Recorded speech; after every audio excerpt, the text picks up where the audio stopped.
Hello student.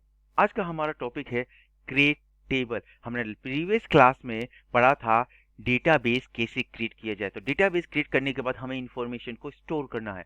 तो information तो directly store होगी नहीं, तो उसके लिए हमें क्या क्रिएट करना पड़ेगा?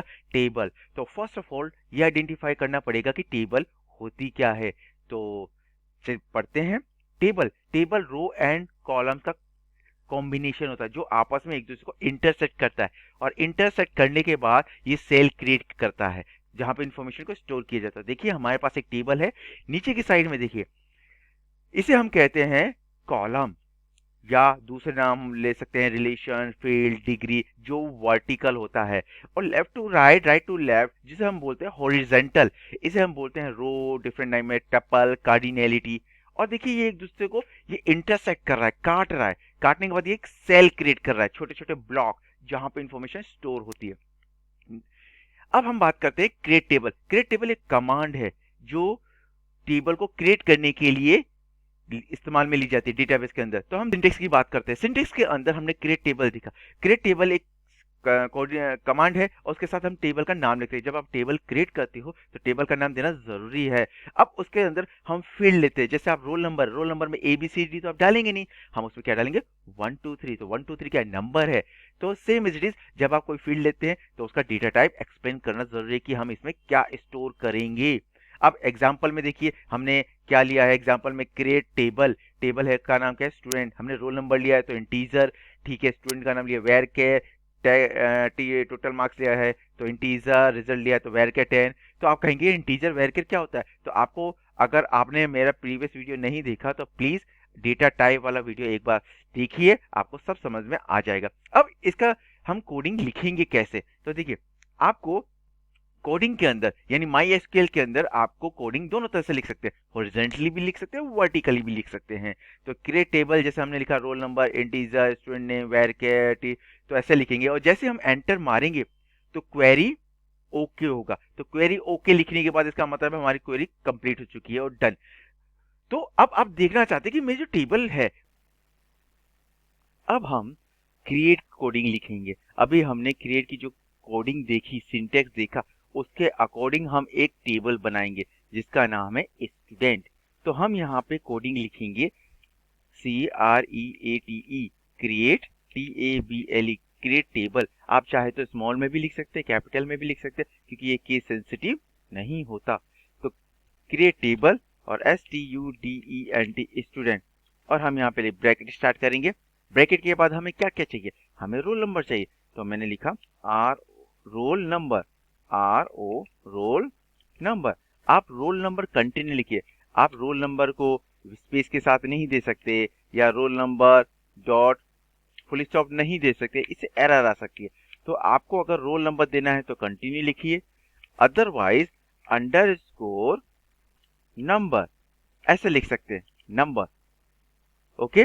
तो रोल नंबर यूज किया हमने, और रोल नंबर में हम क्या डालेंगे? 1 2 3 4।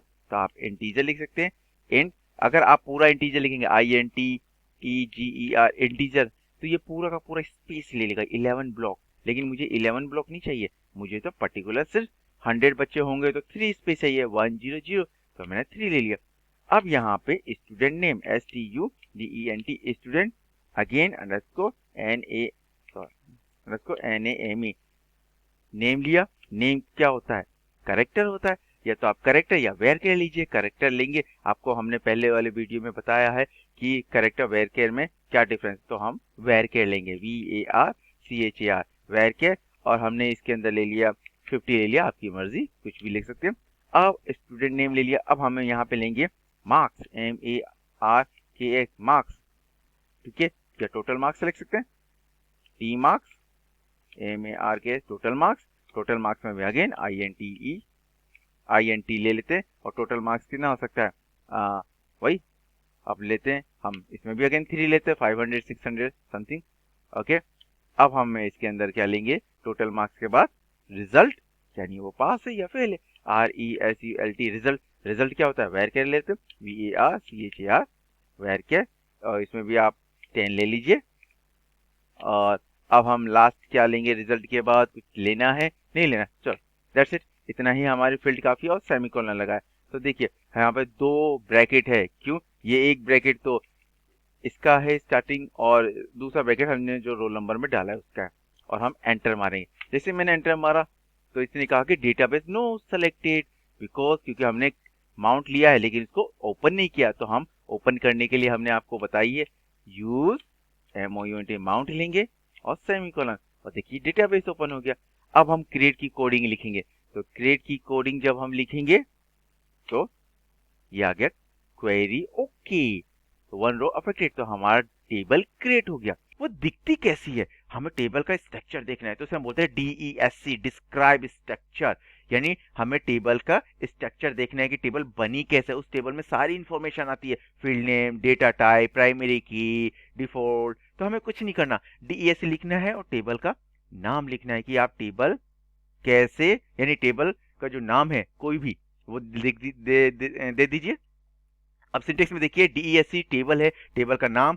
एग्जांपल में जैसे DESC अभी हमने स्टूडेंट टेबल बनाई, तो हमें स्टूडेंट टेबल का नाम, और जैसे आप देते हैं तो देखिए field, roll number, student name, total marks, result, type, integer 3, वेर के, ठीक है, नल, यस, 1 2 3। तो ये हमारे सामने सारी चीजें शो हो जाती हैं कि आपने कौन कौन से फील्ड लिए। तो टेबल क्रिएट हमने जब कर लिया, तो टेबल क्रिएट करने के बाद हम ये देखना चाहते हैं कि हमारा स्ट्रक्चर कैसा होगा, यानी टेबल का स्ट्रक्चर कैसा है। तो स्ट्रक्चर देखने के लिए हम बोलते हैं डिस्क्राइब स्ट्रक्चर। तो इसकी एक कोडिंग है DESC, डिस्क्राइब, और टेबल का नाम लिख दीजिए STUDEDENT, स्टूडेंट, और एंटर, सेमीकोलन के बाद जैसे एंटर मारें तो देखिए आपके सामने क्या नजर आया, हमारे सामने है स्टूडेंट टेबल का स्ट्रक्चर। DESC का मतलब जानते हैं, डिस्क्राइब स्ट्रक्चर। तो आपको सिर्फ DESC लिखना है, और आपको देखो role number, student name, total marks, result. तो देखिए इंटीजर 3, वेर के 50, नल नल नल का मतलब ब्लैंक हो गया, डिफॉल्ट में हमने कोई वैल्यू नहीं डाली। कीज हम आगे पढ़ाएंगे तो आप समझ जाएंगे।